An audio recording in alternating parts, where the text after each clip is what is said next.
This is the Squeaky Bum Time Podcast, a CFCP production with Mike and Laurent.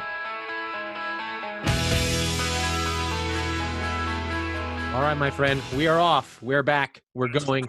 We were chatting a second ago about the rundown, and we've run it off. But so this is we are in the international break. For the uninitiated, if you're still here, international break. Only fucking European sports does this. They stop their seasons in the middle of the season so that teams can go fuck off and play around the world. How many times? 5, 6 times over the course of the year? No, it's like when the NHL does it. It's like three. It's like 3 times. Fine, but when the NHL does it for the Olympics, once every 4 years, the owners have a fucking coronary, right? Because they're like, oh, somebody's gonna get hurt, and inevitably somebody does. Yeah. And it doesn't matter. There are injuries everywhere during these fucking things. So because you take, like, if you're a good player, let's say you're a great player, let's say, someone like Sadio Mane, let's say, right? He's a great player, plays for Liverpool, biggest club in the world, right? Or one of them, and he's got to go to Senegal to play in Burkina Faso on a fucking bus. Like, no, we're not going. Yeah. Oh, you get an injury? A guy fucking puts snake venom in your leg? No, this is insane. We're not doing this. Like, shit that goes on in Africa for this is like bananas. Like, the bus got shot up. What? When Bob Bradley, former U.S. coach, when he was coaching Egypt, I think, they stopped fighting a civil war to root for Egypt to make it to the fucking World Cup. Yes. That's what happens during these international breaks. Like they do basically friendlies and qualifiers for the Euros and the World Cup and Copa America over here and whatever else. The crazy one is Adebayor with Togo. I think they literally killed guys.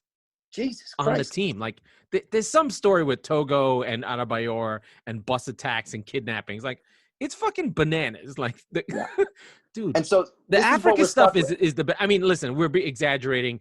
They're modern countries, we get it, but like, not really. They get crazy. Like, guys fucking bury voodoo dolls under the stadium. Like, it's fucking bananas. But anyway, so that's going on right now. So there's a little bit of a lull. They had a Friday news dump, Friday afternoon news dump in England today. Yeah. Okay. Here we go. I'm shocked by this because they don't do capitalism particularly well, but this is next level stupidity. So, in the States, you have, for NFL, you have Sunday Ticket. For MLB or NHL, you have packages that you can buy and watch every game, the whole season, aside from local blackouts, which blah, blah, blah, blah, blah. You get 90% of the games the whole fucking time. Over there, normally, and Laurent can speak to this even better than I could probably, they don't have – we talked about it on the pod before. They have a guy on camera watching the games and explaining to you what's going on. Well, here's the reason. They have, how we have local blackouts? Yes. No, I understand. Think about the country is tiny. They essentially have a national blackout every Saturday from 12 to 3. No games may be televised at that time. That is the traditional soccer game time, because when the factory workers got the half-day Saturday, they used to work 6.5 days a week. Half-day Saturday meant at 3 o'clock, the guys were off and they could watch a game, right? Right. And so the country still has that blackout. But in another way, it's basically forcing people into the stadiums and creating that atmosphere that we all love. Because it's not because it's not just the big clubs. It's across the country. So if you want to go, every team plays at that time in the country, which is insane.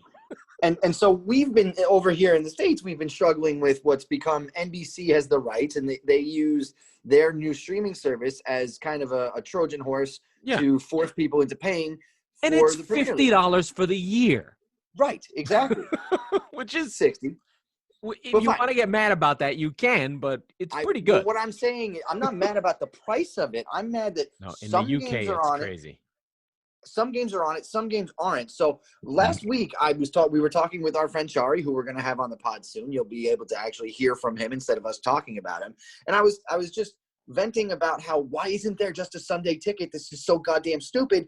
I will give you $50. I'll give you $150 if you give me every game as promised, right? In one place. So, in one place, right? Just so that I don't have to keep jumping through hoops and go to Reddit streams when I won't. Because now it's really, I don't care about the $50. It's the principle of the thing. This is so goddamn stupid.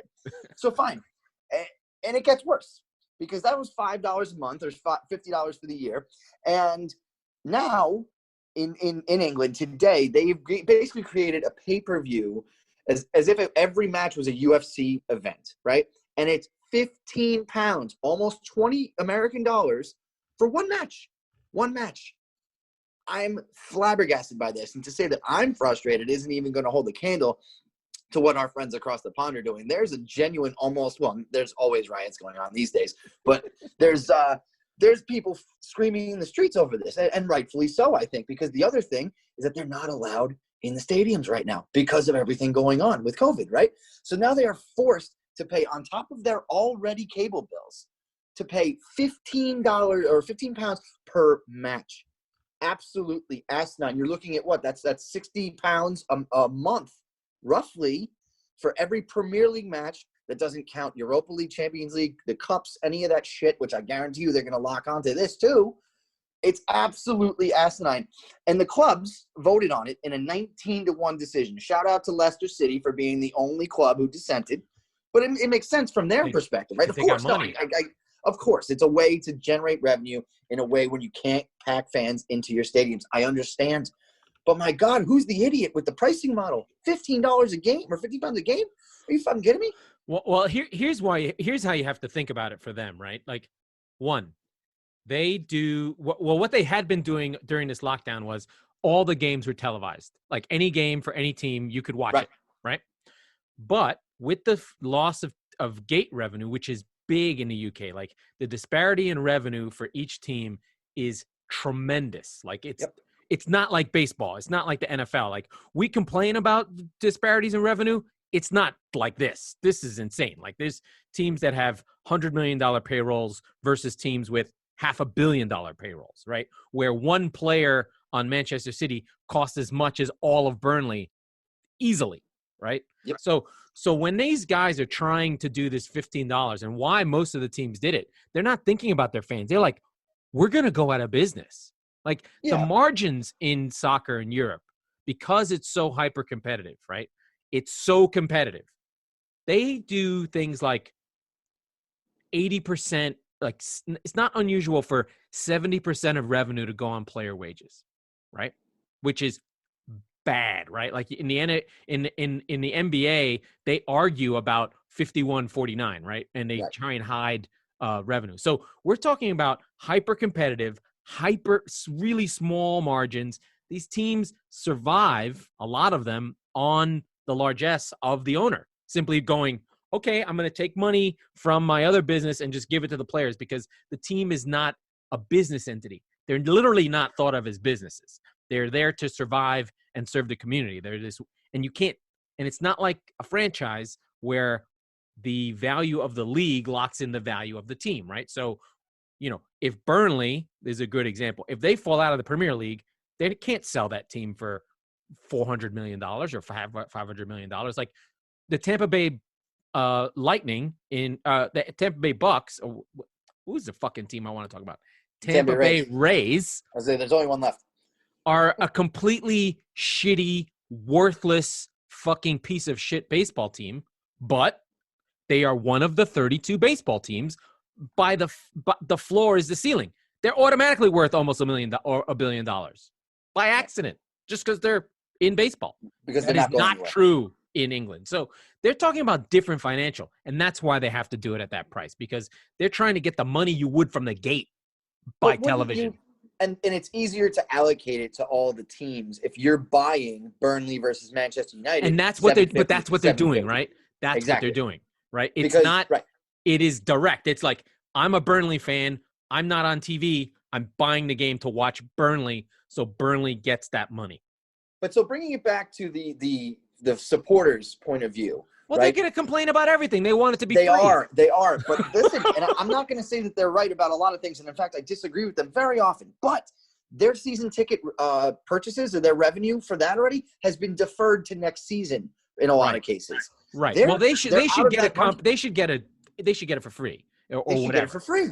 Right. And if you're going to do this, if it's $4 or $5 a match, BR Live in the Champions League does $3 in the US a match. And I'm like, do I really care enough for that? But the other key piece thing here is, though, just to be clear, the regular TV rights slots that you would get are still on, right? So if you are a Sky Sports subscriber, you would get the Sky Sports game, or you would get the whatever game is on, right? So Manchester United will always be on, whatever the slots are normally. I don't know the breakdown in England, but mostly it's the highlights package. The main, like the Sunday NFL show that Boomer does, is on BBC. That's a 2-hour show where they basically do between 10 and 15 minutes of every game of the week. That's match of the day. Mm-hmm. That's an institution. It's been on since 1960. There's that.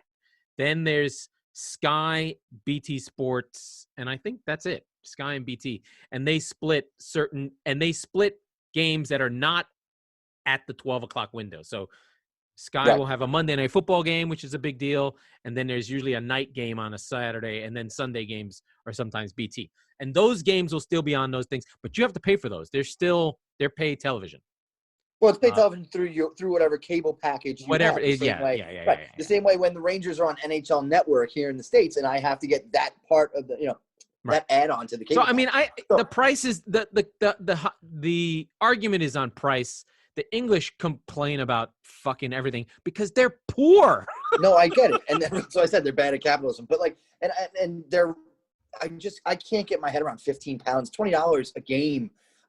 If you told me $150 for, honestly, at this rate compared to this, $150 for a month would make more sense. Well, the thing is, but remember, right? It's only gonna be for. It's really, the pain is really for a hardcore, diehard Fulham fan who would have been at every game, because they're not going to be on. They're not going to be on TV ever. But that's 10,000 people. Yeah, so that's the only people that they're going to try to get money from. Well, that's 10,000 people from Fulham. Yeah, from Fulham, right? That's what I'm saying. I think you've got at least on average, you've got at least 5,000 people per club who are like, they're up against a wall right now with this, because they're like, really? Am I really going to throw another £60 per month, essentially? Yeah. On just my team? That's hard. That's a hard pill to swallow. They might. Tough. But I mean, I think the bigger, more interesting thing is, and I had this argument with a guy on Twitter, a writer, is how sport is viewed in the UK or in Europe versus us, right? They still have this like notion of amateurism and non-professionalism, and it's like, it's as though it is exactly like this.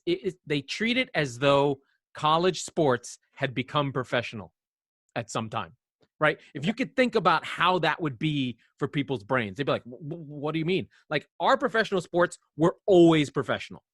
They were founded to make money and sell beer on Sundays, started with baseball, and all the sports, whether you like it or not, they all copied baseball. And even the Premier League copied baseball. They didn't have the idea of a scheduled season, and they saw what baseball did, and the Premier League copied it in like 1890 or something like that. The table, the way the table the way the standings used to be in America, right? We'd have 10 teams, one on each side, and then they just go. And they only had the FA Cup. They would just play tournaments all the time. So that sort of system, and they just get like in these like, well, I can't believe they're trying to make money. I'm like, what do you mean? What are you talking about? Yeah, this is what they do. Like, it's a business. The idea that sport is a business is just boggles their mind. Like, it shouldn't be. I'm like, what the fuck are you talking about? Yeah. It's so hard as an American to be like, I always just like, I read the arguments on Twitter from these European guys talking. I'm like, what the fuck are you saying? Right. What do you mean? Like, and or then like keep in mind, or the German model where it's like 51% fan owned. It's like each team is a YMCA that funds the team. Except for Bayern Munich, and they're the only one who wins. Oh, no. They have that rule too. They really? just are the YMCA with 200,000 members. I see. Right? They're so big. They have so many members that they just fund it, right? Or same with Real Madrid. I don't think people really realize that all the teams in Germany are like the Green Bay Packers, right? Makes sense because Green Bay is a German area that they would create that model. Yeah, very clever. And then Real Madrid is like that too, and so is Barcelona. They're owned by the club members, and then it's a political organization. It would be like if the fucking Pentagon ran a team. Which they do. They run the army, right? Or yeah. So that's just. We probably went on too long with that, but I think sometimes this stuff is interesting for like the deep heads. They're just like, what? Like I love fucking TV media. I will listen to guys talk about ratings and this and that. Like I love it. I don't care. Like it's so cool to me. Especially differences between sports. Yeah. But and as we started the show, what the fuck else are we going to talk about right now? You know, it's the international break. So we can talk about Jack Grealish, you fucking beautiful man, boy. He's wonderful. He's wonderful. I'm glad that everything sort of is going quietly on the international front right now. Like knocking on wood, Reguilon or Reggie, as I call him, he picked up a quick knock, but Kane didn't even play yesterday, and I was like, good, just go train. Well, they're gonna play Belgium, and they're gonna want to play because they want to know how they are. I didn't see that. All right, well, whatever. But one other thing that happened recently, and we had touched on it very briefly in our last episode, was the transfer window came to a close. Transfer window. We've had a few days, and we've looked into this is another one we should explain very quickly. They're not trades. You buy the player's contract, and when you buy the contract, he has the option to renegotiate. Yep. So every time you change teams, you get a new contract. And you and you do it again. And as the contract runs down, the more you can buy the player for. So it's, in fact, baseball was like this when we had minor leagues. It's only when we created minor league systems that we had that. Can you imagine baseball had pro rel? Would have been amazing. Oh my God. Ooh. We'd have basically the entire league would be in the Northeast and there'd be no teams in the South. Exactly. Right. You'd have one team in LA. And that'd be it. There'd be 5 teams in Boston. That'd be fucking incredible. That'd be wild. I have a take on this, but go ahead with the international stuff. No. Well, the transfer window stuff. So I think we can go one for one here. We have some winners. We have some losers. The big one for me, very, very simply and very obviously, is Tottenham, right? I mean, they signed 6 players. Now, in the time that I've been a fan, which is roughly 10 years, I don't think they've signed 6 players in total since they've signed Gareth Bale and they had the Bale 7, right? Like, so to be able to and the net spend was roughly 48 to 50 million. They really didn't break the bank. Daniel Levy was very, very smart and savvy about the way that he went along with things. But I already mentioned Reguilon, but Højbjerg looks like a great, great signing at the back. Anyone who watches Southampton could have told you that. That dude's fucking good. I love that signing. Doherty for a very, very cheap deal. Off to a bit of a rough start, but I think he'll get there. Obviously, the big one, Gareth Bale coming back home, who apparently will be fit next weekend against West Ham, and we'll talk a little bit more about that next episode or next few here.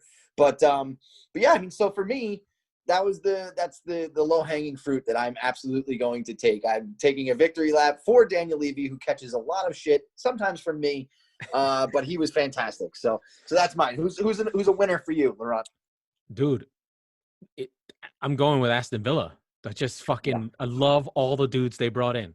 The Barkley, the Ollie Watkins, we saw it, the Emi Martinez, who probably was the biggest, like having one of the things I'm learning slowly, because I'm stupid, is when you don't have a good goalkeeper and then you do have one, it is a huge difference. All of a sudden, things that are bad that happen to your team simply stop happening. They're just like, oh, he came and got the cross.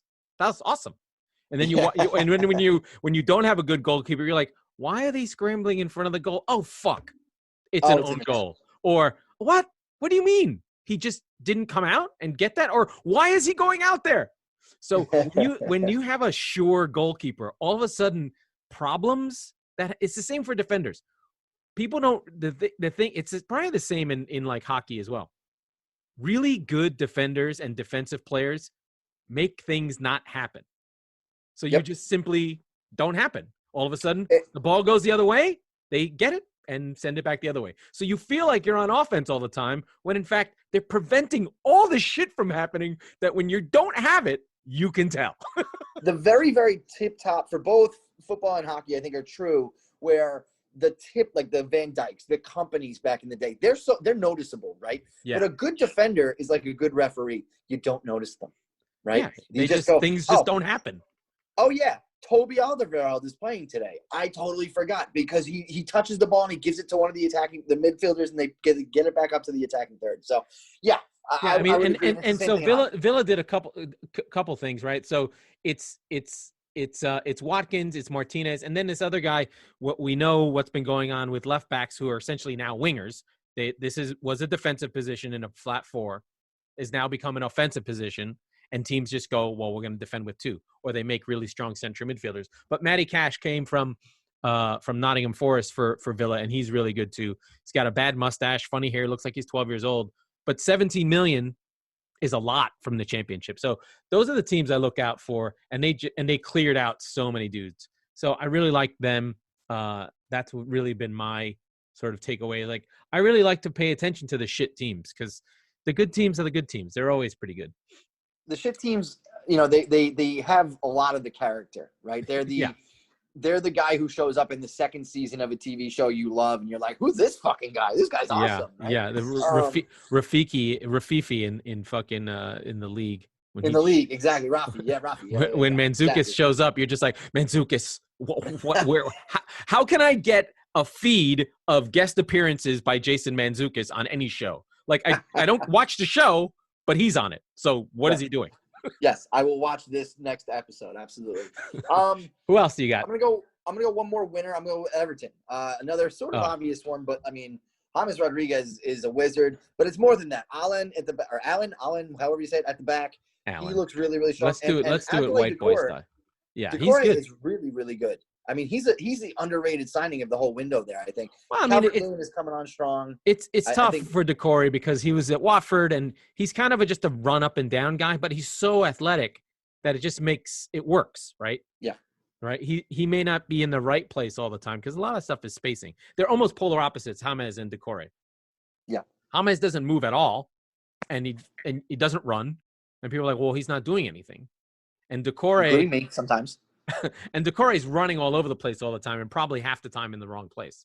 But James, he's just like, he sits on the wing and he's in between spaces, and he just stands there. And the ball comes and he just puts it around the corner, and you're like, oh fuck, there he is. That was beautiful. Yeah, exactly. So that's my second winner. Who you got? Do you have another one, or should we go to the losers?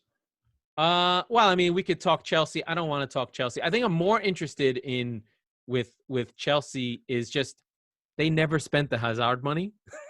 And so people are like, oh, my God, they bought all these players. I'm like, no, they've been sitting on this money for a year. By the way, that Hazard deal is going to be the greatest deal that anyone has ever made. The same. Well, it's almost in the function of like what they get for it.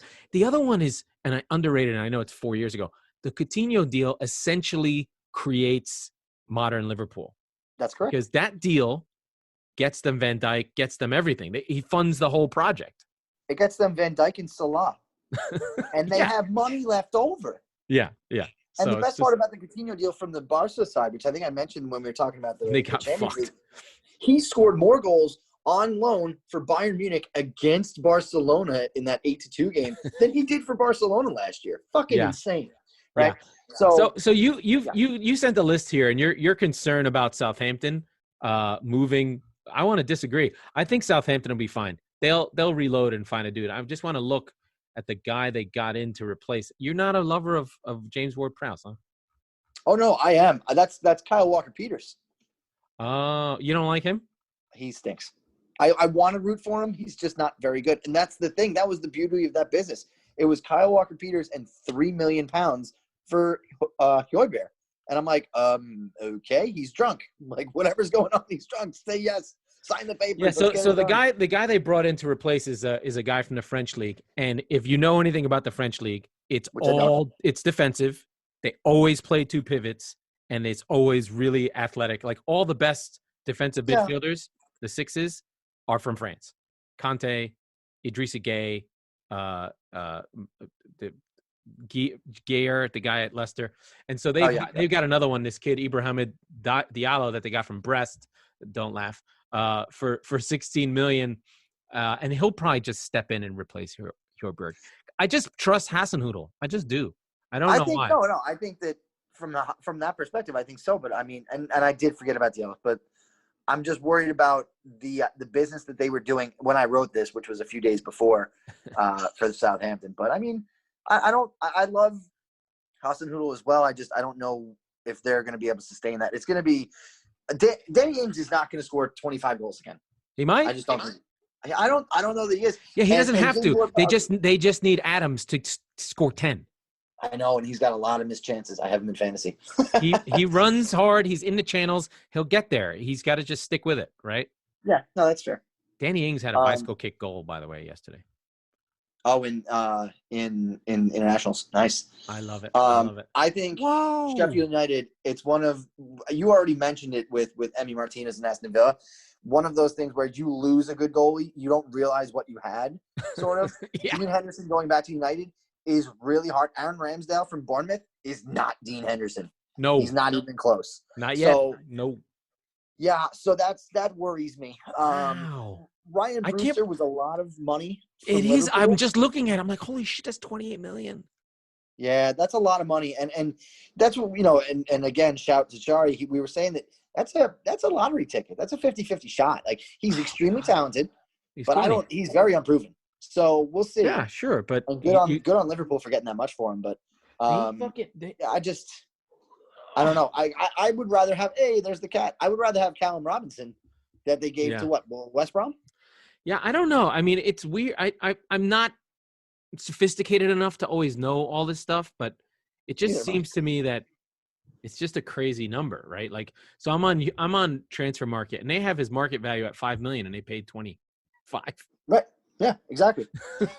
That can't be good. That's got to be bad. That's worrying. It's worrying. Are you saying that they should have gotten Callum Wilson, or? Well, I was saying they got rid of Callum Robinson. They sent him to West Brom. Yes, yeah. So, and then the big one that everyone's been talking about, right, is the United deals of not getting Sancho. Here's the thing with the Sancho thing. They were never gonna get him, ever. Exactly. So, I don't even know. He's a phenomenal player. I'm not thinking it's very. Oh, Cat is choking himself. Don't choke yourself, you stupid fucking mutt mongrel. Is the Cat a United fan? No, he's orange. I don't know what that means. His tail is big. No, here's the thing with the United thing. All right, the Germans do business early. They don't fuck around. They'll buy guys, keep the guy in the team, and then just get him later. Right? They're very different transfer system. They set the price for Sancho at 120 million pounds. United came back with like, oh, could it be 80? They're like, it's 120 million. We're German. This is the deal. Could it be, 95? It's 120 million. The deadline to sign him is August 10th. Well, August 9th. Well, we'll give you 95 and some young players. The deal is 120, and tomorrow's the deadline. The deadline passes. They're like, that deadline doesn't mean anything. They keep calling with different numbers. They're like, the deadline passed. And just stop talking to them. They've been bullshitting everyone. Like, all this room. Oh, Sancho. The Germans aren't fucking around. If they say they're going to invade Poland on September 3rd, 1939, they're going to fucking do it. It's not a surprise. That's the Hitler mention of the week. Like, they're doing it, right? They're not bullshitting you. Like, this is Dortmund is so much better, well-run club than United. And it's laughable. They're playing 16-year-olds. They're buying players from the championship. Bellingham, killer player. If you're a nerd like me and watches the championship, this is this scrawny, big-framed, athletic English African kid who's super badass. They buy him, they put him in. They're just killing it. Like, why are all the young players going to Germany? Because Germans are like, you know what? That kid who's 17 versus the kid who's 23, he's better and he's cheaper. And by the time he's 23, we can sell him because we're the only people who play them. Right? Yeah. You take a young kid and play him, he's going to go up in value. And you got him for nothing. Do you know how much they got Sancho from City for? Like 10 million. Yeah. Not even. Like, and we're sitting here, and City's sitting here spending 50 million on 50 million here and 50. Like, my team is really bad at recognizing talent. Like, The only one we've had is Foden, and all the other ones just leave. Well, and for the uninitiated, Jadon Sancho was. Imagine if the New York Yankees had the best prospect in baseball, and they refused to play him, and he was like, "I'm fucking leaving because I don't want to do this anymore." It reminds me of the Phillies when they had Howard and and Utley. They kept them in the minors. Yeah, they both and like mashing, and they're like, "No, we gotta keep our Latino shortstop dude." I can't remember the guy who blocked. Jimmy Rollins. No, the other one. There was a Latino second baseman that was he was good, but he was blocking Utley, and then Tommy was blocking Howard, and you're just like, the dude is mashing. He's already 25. What are you doing? Yeah. So he left for Borussia Dortmund in Germany, one of the better teams, and it's the second biggest team in Germany. It's a big deal. Yes, it's like the Liverpool of Germany. Exactly. I was going to make that comparison as well. So he's refused to. Basically, he's loving it there, loving life there. He's made his way into the England team. How old do you think he is now? 20? He literally said, "I'm not leaving Dortmund after the deadline passed." It's just ridiculous. So United sit around after a debacle. Like, they have the terrible Spurs game where the defense is just a catastrophe. Everyone's expecting a center back. They bring in Cavani, who's basically bringing in Kevin Brown. Right? Well done. I was going to go Carl Bavano, but yeah, okay. Yeah, it's Kevin Brown. Because he was awesome, right? Like, Cavani is number 3 in the Ronaldo Messi era in goals scored. Yeah, so and he's phenomenal, right? But he's handsome and he does ballet. He might be.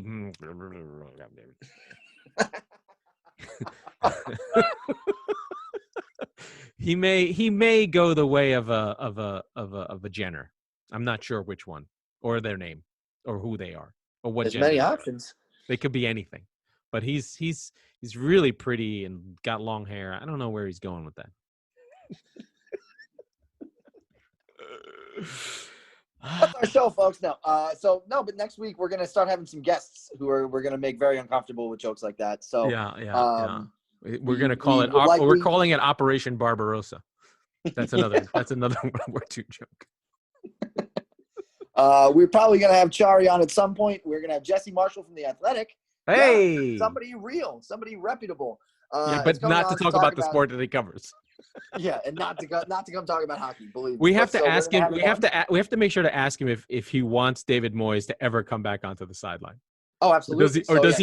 Does he want him to manage West Ham from Zoom? Yeah, he's a big West Ham supporter, so we're gonna have a lot of fun with that. This is really interesting. I wonder if you can manage your team by Zoom. Can you manage more than one team? Like, could Pep just manage like 3 teams at once? That has to be like the natural progression for Pep, right? Because he's done everything else. What is there left? Can he manage NYCFC at the same time as a robot, like Robot Pep? Yeah. Well, the games aren't even on simultaneously, so he's fine. Yeah. What are they doing? I tried to stick with MLS. I'm done. It's unwatchable. I'm out. I'm in one of the more hotbed cities for MLS, and I shun it like it's the plague. Have you gone to a game, though? I mean, you can't. No. That's the thing. Well, no. I've been here 3 years. I don't want to. No, but the thing is, it's really fun. That's what MLS has, right? MLS is the holy shit. The fan experience is super fun, right? Yeah, that's what they did in Atlanta. They made it cheap. They made all the beer real cheap, and people just go to the game, get wasted, and play and let Atlanta play. And now they don't have their best player because the league is. It doesn't. It's. I'm gonna. This is a side rant. It's as though the league doesn't understand soccer, which is not shocking. It's a weak link sport. All the stars you want. It doesn't matter if you have one shitty player. The whole thing falls apart. Right. Like, that's why the teams have primacy, and that's why the players move on. You go get another one. You don't care. Like, there's so much less star power in soccer in a weird way than any other sport. Like, the reason why everyone on the field specifically. Yeah. The reason why people hold on to Messi and Ronaldo so much is because they're out of this world, incredible at another level, right? But Kevin De Bruyne, really unassuming, probably the best player in the world right now. If he leaves, he's gone. No one remembers him. He was good. Who is talking about David Silva still, right? Like, yeah, he's just gone. That's he it. was there for a decade. Yeah. Nope. We don't talk about him anymore. Yep. Out of sight, out of mind. You're just like onto your team's games. Yeah, that's the other thing. There's no, and this is definitely worthy of more time than we'll give it right now, but like, there's no retired numbers, right? Like, there's it's like, no, it's Kevin De Bruyne wore number 10 or whatever. No, 17. you get a statue. You get it. Well, if you're that good. Yeah. But yeah. like, but 99% of them, no, you don't. You get like a testimonial. No, you become the new 10 or the new 7. Like, It's a different way to think about it, right? Like, if they kept Jeter at number 2, when a number 2 came in, you'd be like, well, that's a big deal. Someone's wearing the number 2. Right? Somebody's wearing the number 2. It's kind of a shame, right? You kind of wish they didn't retire numbers, because then you'd be like, oh, he got the number 3 shirt for the Yankees. Right. Oh, he's our big guy, right? Like, you'd give the number like 3. Judge wearing number 3. You'd give Judge the 3, right? And you'd give Stanton the 4.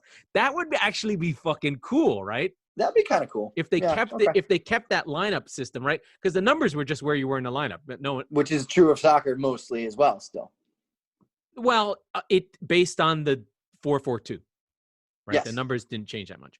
But it would have been cool if teams all just had like 1 to 12 or 1 to 15. Yeah. And, it's just like your pitchers. That's why pitchers were 16, because they were the last ones. If it were just like, oh, the leadoff guy, oh, you're going to be our number 1, then number 2. Change the lineups. People get all freaked out.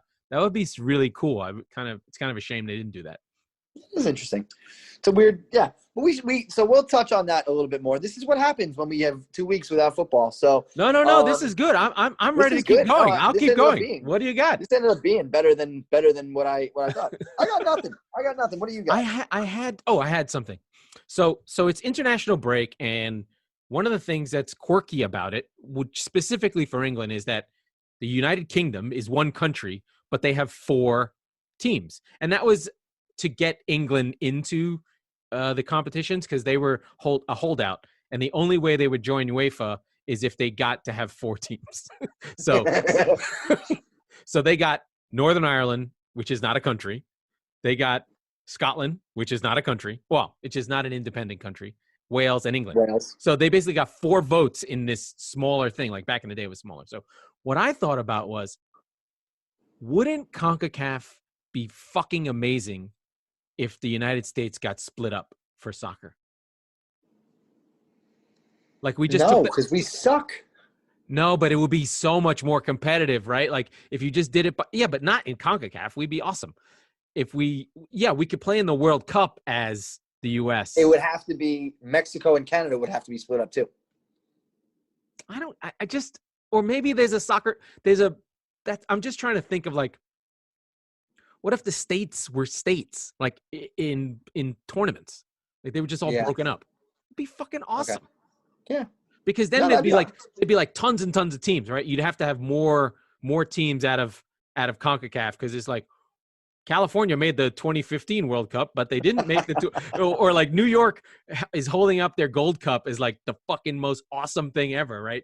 And you have to prove you were born there and all this shit, and you'd have all this cool stuff and be like, oh, where are the soccer hotbeds? You'd be like, why does Missouri have all these championships? Because St. Louis was a soccer hotbed, and just really. And then you'd have like the high school football thing in Texas with like the fake mailboxes and shit, just to prove you're on this side of town. Then you'd have real rivalry. You'd be like, oh my god. You'd have some fucked up shit going on. Yeah, you'd have like what we're missing. We're missing the fucked up shit. Yes. Yeah, okay. I've come around. I've come around to this idea.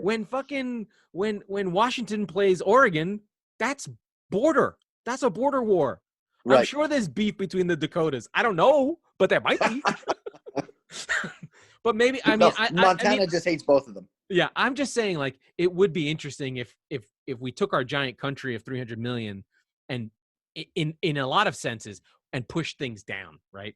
They'd just be like, hey, there's a fucking president of the Western states. It's just separate. Well, have you watched Colin Quinn's special from like last year, Red State, Blue State, or whatever? I have, but I don't remember. I mean, I remember. So I just rewatched it, and it's shockingly ahead of its time. It's so good. He's so good. He's great, but he basically says, he's like, there was God put mountains and rivers in the way to basically say, no, this is supposed to be a different fucking country, right? Like, Europe understood that. We got greedy. So he's like, yeah. every 700 miles, somebody thinks of something different. And he's like, is it really that different from Wales to Ukraine to Utah and New Jersey? Is that really different? Like, yes, I'll tell you why. They speak different languages. Is it really that much? Like, of course, Utah and New Jersey. It's like that's exactly the same as the differences in Europe. So, no, but that's my shout out of the week is Colin Quinn's Red State Blue State on Netflix. It's really, really good. Yeah, I'm in this new state where I'm just like, United States. One of these words isn't quite working these days. I think it's gonna get a little bit weird. Like for the first time, I just think for the first time in my life, there is a path now that maybe it won't be. Yeah. I mean, if England can Brexit, then why can't California Calexit? Nobody's stopping them. Listen, at some point they're going to drift off into the Pacific Ocean anyway. So let's just get it going, right? Let's start the process. Well, I mean, what were the old territories, right? Like, the Washington Territory before there were states. They were all together anyway. Like, fuck it. And you know what? Give the Indians back a country. They can have their own. You guys want Oklahoma? Absolutely. You got it. It's all yours. You've earned it. You've earned it. But we get casinos now too. But what I would do, I'd be like, okay, Mexico, we're doing this game. Things are splitting up. Arizona and the northern parts of Mexico are all going to be one country, and it's going to be called Norteñoville. It's just going to be its own thing. With the capital as Tijuana, they're just taking the whole thing. And you know what, San Diego, we're going. We're going to be part of this other culture. We're taking our taco. Oh, we would dilute into madness, and I welcome it. I think it would be great. There would definitely be some wars, but like, so yeah, we don't have any water. We're gonna need that water, Colorado. Just you guys, we're gonna give us that. Well, what would you like for it? Your blood. That's what we would like for it. Thank you very much. Well, since you don't have any people, we're just gonna go ahead and take the water. We did it once. We'll do it again. You don't want to listen, Colorado. Do you want to do this the easy way, or do you want to do it right? The way They're like they're hiking, they're smoking weed, and these fucking starving water, drenched people are wandering out of the desert. Be like, give me the fucking water. I want the water. Oh, I've thought this all through. I think we're done. Yep. That's a cap for this week. We'll be back Monday to probably just kind of do the preview and have Chari on. Or maybe not. Chari not yet. We'll have Chari on. We've got a really big weekend coming up next weekend. Not this weekend. So next weekend. Yeah. That's what I'm saying. So we'll probably break up the preview over 2 shows because we've got 4 or 5 great matches next weekend. So we're gonna have a lot of fun with that. Stay tuned for it. I've got Bale. Oh, yeah. So we've got a lot of stuff. We've got Everton. We've got Everton, Liverpool, which is huge. We've got City, Arsenal, Tottenham, West Ham. Weirdly, kind of a big game if you're from right London. Now. And like I said, we'll have Jesse on to talk about that. And a super fun to cover. Even an even weirder, strangely fun game is a Leeds versus Wolves. We've got a loser leaves town match in West Brom versus Burnley. Another derby, a secret underground derby, is Crystal Palace Brighton, because they shared a stadium and they're both in South London. Crystal Palace is actually probably like only 15 miles, 20 miles from, well, maybe more, maybe 30 miles from Brighton. So there's a lot of interesting, fun stuff going on. Even Newcastle United. I wouldn't put Newcastle past beating United. I could see right where they were looking right now. So yeah, so like I said, there's plenty to cover. We're gonna do it over 2 episodes next week. If you've made it this long, come back. It's going to be even more interesting next week. Please, in the comments, give us if you can give us a Nazi shout out. That might be fun. Just to know that you were listening. Right? We'll take Easter egg. What part of Nazi Germany would you like us to discuss next week? We'll look into it and we'll get back to you. Okay. All right, Mike. Bye.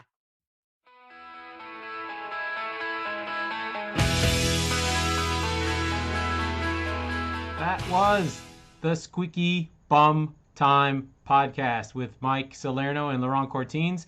This was a Crap Football, Crap Pundit production. We will return on Mondays and Thursdays for the Premier League season. We will talk about soccer and other things that interest us. Mike is crazy. Laurent is insane. That's why it works.